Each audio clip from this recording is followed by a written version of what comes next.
जय हिंद साथियों। दोस्तों, स्वागत है आपके अपने YouTube चैनल एग्जाम वीर में। मैं आपका दोस्त राहुल कुमार आपके अपने YouTube परिवार एग्जाम वीर में तहे दिल से स्वागत करता हूं। दोस्तों, आज का जो वीडियो रहने वाला है NTPC के सिलेबस के ऊपर रहने वाला है। देखिए दोस्तों, ये सिलेबस चाहे आपका NTPC का एग्ज़ाम हो या फिर टेक्नीशियन का एग्ज़ाम हो, ALP का एग्ज़ाम हो, सभी को ध्यान में रखते हुए डिटेल वाइज बताया जाएगा। अब अगर मैं बात करता हूँ प्री एग्ज़ाम की, दोस्तों ग्रुप डी का एग्ज़ाम, टेक्नीशियन का एग्ज़ाम या फिर ALP का एग्ज़ाम, सबका सब प्री के अंदर दोस्तों कॉमन ही सिलेबस होता है, बस थोड़ा बहुत लेवल का डिफरेंस होता है। अगर मैं बात करता हूँ दोस्तों, तो मैथ रीजनिंग हर पेपर के अंदर आती है और जनरल साइंस भी हर पेपर के अंदर आती है। चाहे आप ग्रुप डी का एग्ज़ाम दे लें, टेक्नीशियन का एग्ज़ाम दे लें, ALP का एग्ज़ाम दे लें या फिर आप NTPC का एग्ज़ाम दे लें, जो भी सिलेबस है, जो भी सब्जेक्ट है, वो सब कॉमन है। आपका GS, general science, GK, current affair, ये चीज़ आपको प्रॉपर देखने के लिए मिलेगी। रेलवे के अंदर अगर वेटेज की बात करी जाए तो सबसे ज़्यादा जो वेटेज है दोस्तों वो मैथ रीजनिंग का ही होता है। अब मैथ रीजनिंग आपको किस लेवल का तैयार करना है, अगर आपने अभी तक तैयारी स्टार्ट नहीं की है तो आपको किस लेवल से पढ़ना चाहिए जिससे आपका एग्जाम क्रैक हो जाए। दोस्तों, अगर मैं बात करता हूँ SSC वाले स्टूडेंट्स के लिए, तो SSC वाले स्टूडेंट्स आसानी से रेलवे का एग्जाम क्रैक करते थे क्योंकि उनका मैथ और रीजनिंग बहुत हाई लेवल का होता है। उन लोगों ने इतना एफर्ट पहले से लगा लिया होता है SSC के अंदर कि रेलवे का मैथ और रीजनिंग उन्हें बहुत ईजी लगता है। बैंकिंग वाले स्टूडेंट के लिए भी आसान रहता है मैथ रीजनिंग बहुत, क्योंकि उधर भी अच्छी खासी मेहनत करते हैं वो मैथ रीजनिंग पे। देखिए दोस्तों, आज मैं आपको बुक लिस्ट बताऊंगा कि आपको ये किताब पढ़नी है, आप आसानी से मैथ कर सकते हैं। देखिए, उसके साथ साथ में आप अगर किसी टीचर का कोर्स लेकर भी पढ़ते हैं, जैसे मार्केट में बहुत सारे टीचर हैं, आदित्य रंजन, गगन प्रताप, राकेश यादव सर, अभिनय शर्मा, पवन राव, बहुत सारे टीचर हैं जो मैथ पढ़ाते हैं और अच्छी तरीके से मैथ पढ़ाते हैं। ये मैथ के एक तरीके से विजार्ड किंग टीचर हैं सारे के सारे। इन लोगों ने बहुत मेहनत की है मैथ पर, एक सब्जेक्ट पर। देखिए दोस्तों, अगर आप ओनली रेलवे को फोकस करते हैं तो आपको SSC CGL के लेवल का मैथ पढ़ने की इतनी ज़रूरत नहीं है। आप सिर्फ और सिर्फ परीक्षा को ध्यान में रखते हुए, प्रीवियस ईयर को ध्यान में रखते हुए मेहनत कीजिए, क्योंकि आपको यहाँ सारा का सारा एफर्ट मैथ में नहीं लगाना है, यहाँ पर आपको अपना एफर्ट साइंस के अंदर भी डालना है। तो दोस्तों, तैयारी कीजिए, लेकिन एक दायरे में रह के कीजिए। जैसे मान लीजिए आपका पेपर आना 60, तो आप 100, ठीक है, 100 पढ़ने में आपको टाइम लगेगा, क्योंकि अगर आपको 100 पढ़ने की कोशिश करनी है मैथ के अंदर कि मैं 100% मैथ के अंदर करना चाहता हूँ, तो आपको उधर ज़्यादा एफर्ट नहीं लगाना है। आप समझिए कि आपका जो पेपर मैथ का लेवल आना है वो 60 आना है, ठीक है भाई, 60 आना है, तो आप उसमें 70 करिए, 70 से 75 कीजिए। आप अपना जो एफर्ट है वो यहाँ पर 100% मैथ के अंदर मत लगाइए कि मैं पूरा मैथ SSC CGL का मैथ करूँगा, 40 क्लासें जियोमेट्री की करूँगा, टिक्नोमेट्री पढ़ूँगा, अलजेब्रा पढ़ूँगा। उधर दोस्तों SSC का लेवल अलग है और रेलवे का लेवल अलग है।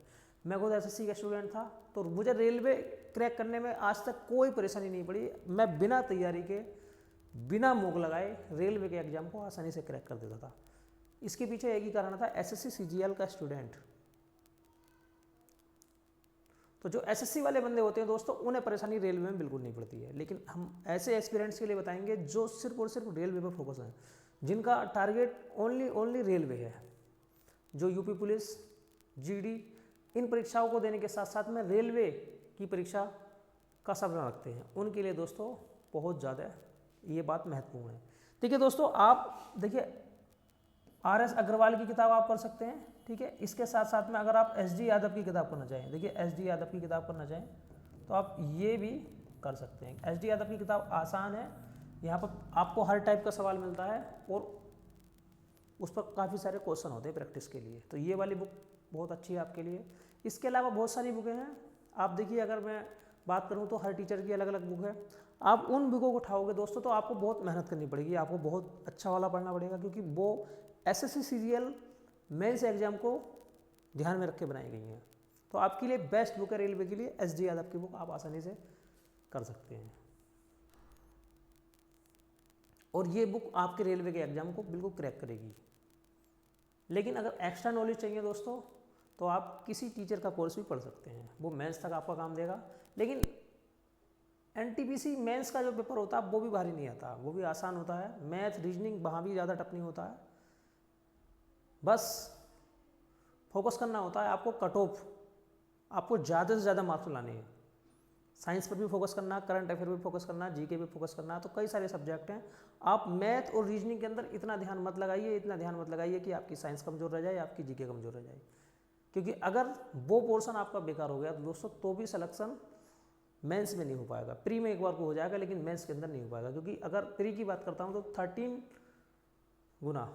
गुना बच्चे, 13 से 15 गुना बच्चे लिए जाते हैं प्री एग्जाम के अंदर। लेकिन मेंस एग्जाम के अंदर दोस्तों आपको थोड़ा सा एक्स्ट्रा का एफोर्ट लगाना पड़ता है। दोनों की दोनों रणनीति दोस्तों मैं आपको अभी बता के चलूँगा, जिससे आप आगे तक अपनी तैयारी को, अपनी नौकरी को बिल्कुल श्योर करके चलें। ठीक है, आप SD यादव की बुक कर सकते हैं आसानी से। प्रीवियस ईयर के देखिए, रेलवे के जो प्रीवियस ईयर हैं, जो रेलवे के प्रीवियस ईयर हैं, एक बार उन्हें उठाइए और आप मैथ का लेवल देखिए कि मैथ किस लेवल का है। बस उससे आपका थोड़ा बहुत बढ़ेगा, घटेगा नहीं, बढ़ेगा, लेकिन ज़्यादा लेवल नहीं बढ़ेगा। SSC CGL मेंस तक तो बिल्कुल नहीं बढ़ेगा। ठीक है, चाहे NTPC का मेंस एग्जाम क्यों ना हो। अब थोड़ा सा एग्जाम के बारे में देख लेते हैं कि एग्जाम असलियत में एग्जाम में आपका आना क्या क्या है। भाई 90 मिनट 1.5 घंटे का एग्जाम होना है, 100 नंबर का एग्जाम होना है। वही 1/3 की निगेटिव मार्किंग है। अगर आप 3 क्वेश्चन गलत करते हैं तो आपका एक सही क्वेश्चन काट लिया जाएगा।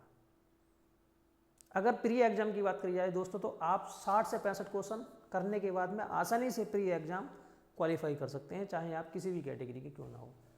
60-65 क्वेश्चन करने के बाद, क्योंकि नॉर्मलाइजेशन तो आपको मिलना ही मिलना है हर शिफ्ट के अंदर। तो दोस्तों 60-65 क्वेश्चन या 70 क्वेश्चन किस तरीके से होंगे। जो अच्छे बच्चे होते हैं वो 70, 75, 80 क्वेश्चन तक करते हैं, लेकिन एक 60-65 क्वेश्चन करने के बाद में आप प्री एग्जाम क्वालिफाई कर सकते हैं। देखिए रीजनिंग की देख लेते हैं। रीजनिंग का जो लेवल है वो ठीक ठाक मिलता है NTPC या रेलवे के एग्जाम के अंदर। तो आपको रीजनिंग अच्छी करके पढ़नी है और उसके साथ साथ में प्रैक्टिस भी करनी है। दबा के प्रैक्टिस कीजिए, एक मॉक लगाइए, पूरा सिलेबस कंप्लीट कीजिए। जितने भी चैप्टर हैं रीजनिंग के सारे वर्बल नॉन वर्बल दोनों कंप्लीट कीजिए। और मोर प्रैक्टिस, आप जितनी ज़्यादा प्रैक्टिस करोगे आपकी तैयारी उतना निखार देगी। कभी भी आपको लो कॉन्फिडेंस वाली कंडीशन नहीं आएगी अगर आप ज़्यादा प्रैक्टिस करोगे तो। लेकिन प्रैक्टिस कभी भी कम तैयारी के साथ नहीं करनी चाहिए। अगर आपका सिलेबस कंप्लीट नहीं है तो आपको प्रैक्टिस नहीं करनी चाहिए, क्योंकि उससे आपका कॉन्फिडेंस लूज होगा। आप पहले कंप्लीट सिलेबस कीजिए, जितनी जल्दी हो सके आप उतनी जल्दी सिलेबस कीजिए, और उसके बाद में more practice. Sectional wise test लगा सकते हैं आप, रीजनिंग का अलग लगा सकते हैं, मैथ का अलग लगा सकते हैं। इस तरीके से आप तो बहुत सारे ऑनलाइन टेस्ट आते हैं, उसमें सेक्शनल वाइज टेस्ट की सुविधा दी हुई है, उससे आपकी तैयारी और ज़्यादा बूस्ट होगी। ठीक है, तो रीजनिंग कंप्लीट कीजिए आप। रीजनिंग काफ़ी सारे टीचर हैं जिनसे आप पढ़ सकते हैं, और अब तो इतनी अच्छी बुक आ गई है। आप एक बुक परचेज कीजिए, उसे कई बार पढ़िए।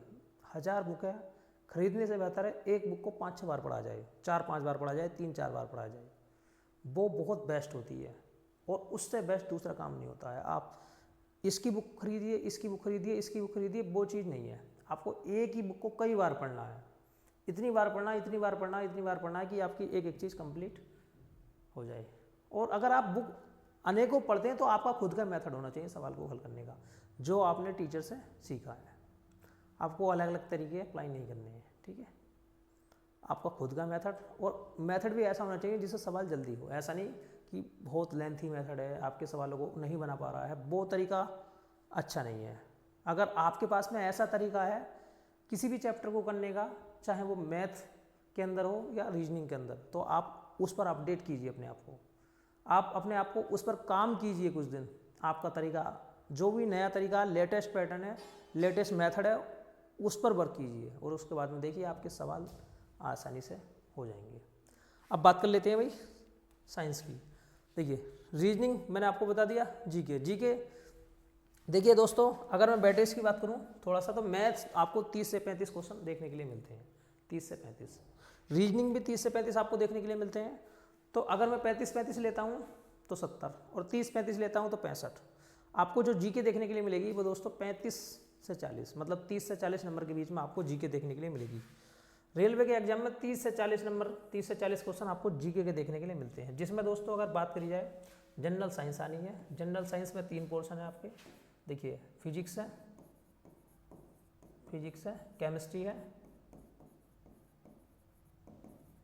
केमिस्ट्री है और बायो है। देखिए ये 3 पोर्शन है और आप बहुत अच्छी तरीके से इन पोर्शनों को बहुत अच्छी तरीके से आप पढ़ लीजिए पहले ही, जब तक आपका पेपर आए सारा का सारा सिलेबस कंप्लीट होना चाहिए, क्योंकि आपको बाद में मॉक लगाने हैं। साइंस आप पूरा पढ़िए, फिजिक्स पढ़िए, देखिए आपको 12वीं लेवल तक का नहीं पढ़ना, आपको सिर्फ 10वीं लेवल तक का पढ़ना है। फिजिक्स भी पढ़िए और केमिस्ट्री पढ़िए, बायोलॉजी पढ़िए। कोर्स ले सकते हैं, बहुत सारी टीचर हैं जो साइंस पढ़ाते हैं, जैसे काजल मैम बहुत अच्छा साइंस पढ़ाती हैं, आप उनका कोर्स परचेज कर सकते हैं, साइंस स्पेशल ले सकते हैं आप, ठीक है। जब तक आप इन चीज़ों पर वर्क नहीं करोगे दोस्तों, तब तक आपको मनचाहा रिजल्ट नहीं मिलेगा। अब जीएस की बात कर लेता हूँ, तो जीएस को आपको ज़्यादा पढ़ने की जरूरत नहीं है, आप मोटी मोटी चीज़ें पढ़ सकते हैं। आप लूसेंट की किताब पढ़ सकते हैं जीएस के रूप में, जिसमें आपको बेसिक जो समझ है, बेसिक अंडरस्टैंडिंग आपकी क्लियर हो जाएगी, और आप लूसेंट को 2 से 3 बार क्लियर कर लीजिए, जिसमें पॉलिटी आपकी आसानी से हो जाएगी, थोड़ा बहुत आपका ज्योग्राफी हो जाएगा और इतिहास हो जाएगा, हिस्ट्री हो जाएगी, ठीक है। इतना काफ़ी है, बाकी आप ज़्यादा मोटी किताब ना पढ़ें जीके की, आप साइंस की अच्छी किताब पढ़ें, क्योंकि साइंस आपका बेड़ा पार करेगा। फाइनल सिलेक्शन में भी योगदान साइंस ज़्यादा देगा, क्योंकि मैथ और रीजनिंग ज़्यादा भारी नहीं आने वाली, उसे सारे बच्चे करेंगे। तो जो बच्चा जीके के अंदर अच्छा करेगा वो फाइनल सिलेक्शन को लेके जाएगा, ठीक है। करंट अफेयर आप पढ़ते रहें, क्योंकि मेंस के अंदर करंट अफेयर बहुत अच्छा वाला आता है। एक साल का करंट अफेयर आया था मेंस के अंदर, 2015 जब एनटीपीसी मैंने दिया था तो उसके अंदर 1 साल का करंट अफेयर आया था। फुल फॉर्म तक आ जाती है पूछने के लिए कि इसकी फुल फॉर्म बताइए, इसका संक्षिप्त रूप, इसमें इस वर्ड का क्या मतलब है, ठीक है। दोस्तों देखिए, मेरे द्वारा जो वीडियो बनाई गई है वो मेरे खुद के पर्सनल एक्सपीरियंस में बनाई गई है। मैंने रेलवे के सारे एग्जाम क्रैक किए हैं, उसी आधार पर दोस्तों मैंने आपको बताया है, वो भी पहले अटैम्प्ट में, ठीक है। अगर वीडियो अच्छी लगी है तो वीडियो को लाइक कीजिए, अपने दोस्तों में शेयर कीजिए। मिलते हैं नेक्स्ट वीडियो में, आज के लिए इतना ही काफ़ी है। जय हिंद, जय भारत।